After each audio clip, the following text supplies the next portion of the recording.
Hola, anem a continuar fent un vídeo de la sèrie de primers passos utilitzant el Docker, i en este cas el que anem a fer és completar el vídeo anterior en què farem un servidor Samba, un contenidor que implementava un servidor Samba sobre Ubuntu. El problema que tenia este contenidor és que teníem que obrir-lo en mode interactiu i teníem que alçar el cervell, el SMBD Start cada vegada. El que seria interessant, clar, seria llançar el contenidor Docker en comptes d'en interactiu en segon pla, en -d, i bé, i que ja estiguera en marxa el cervell Samba i quedara ahí el contenidor funcionant en segon pla. Per a fer això, el més còmode, entenc jo, que seria crear, a veure, així tenim una carpeta, a veure si la trobe, que es diu Samba, i així el que hem fet és un Dockerfile i un Samba sh, un script de Linux. Anem a veure el Dockerfile i vaja, la veritat és que és molt simple. Utilitzant la imatge que hem creat anteriorment, la Xavi Blanes Samba 24, el que fem és copiar el script smb, que el tenim en el directori, este Samba on estic treballant, i copiar-lo a usr local bin smb Samba sh, ja del contenidor. Això es refereix a la màquina anfitriona i això es refereix al contenidor de Docker que recordem que era un Ubuntu. Així està, partia d'una imatge d'Ubuntu. Després el que fem és executar el chmod, donar-li els permisos per a poder executar este fitxer, que és un script de Linux. Exposem el port 445 i establim el punt d'entrada, és a dir, que cada vegada que s'inici el contenidor executarà este script. I res, això és el que diu el Dockerfile, no hem modificat res. Aleshores anem a executar-lo.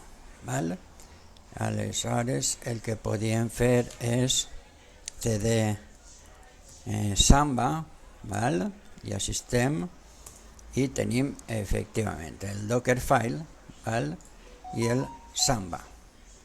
A veure, així tenia jo feta una xuleta per a no equivocar-me, i el comando per a fer el build és este.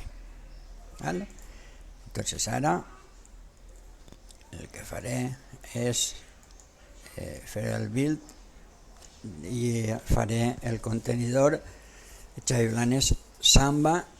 En este cas li diré 25, perquè el 24 ja el tenia pillat i per a que es vega, que és un altre contenidor diferent. Al posar així simplement el punt, el que farà és buscar el Dockerfile. Com era un sudo, privilegis d'administració, bé, i tan fàcil com això. Ja ha creat el contenidor, que és Samba 25. Bé, millor dit, la imatge és el que acaba de crear. Ara el que podem provar és a instanciar aquesta imatge i llançar un contenidor de Samba 25. Bueno, pues res, anem així a la línia de comandes i fem executar, però en D, en -D. en comptes en IT, en terminal interactiu. Exposem el port 445, Xailanes Samba 25 i ja està. Si fem sudo docker ps-a per a veure els contenidors en marxa, diu que s'ha creat fa 10 segons, val? I en el port 445, val? Està el servidor Samba funcionant, val? I res, mos quedaria provar això, val? Que efectivament està funcionant el servidor Samba. A veure, la meva IP no cal comprovar-ho, vol dir que ja està. Era la 192.168, vale, SMB, ara la posem, vale? Això és el protocol Samba, SMB, 2.168.0.107, d'acord? I efectivament, així apareix públic, i efectivament connexió anònima, em connecte i puc crear una carpeta, val? Crear un document de text o el que vulgui. Esta és la carpeta compartida en xarxa i visible des de LAN si tens instal·lat el Samba. Fins ací el vídeo d'avui.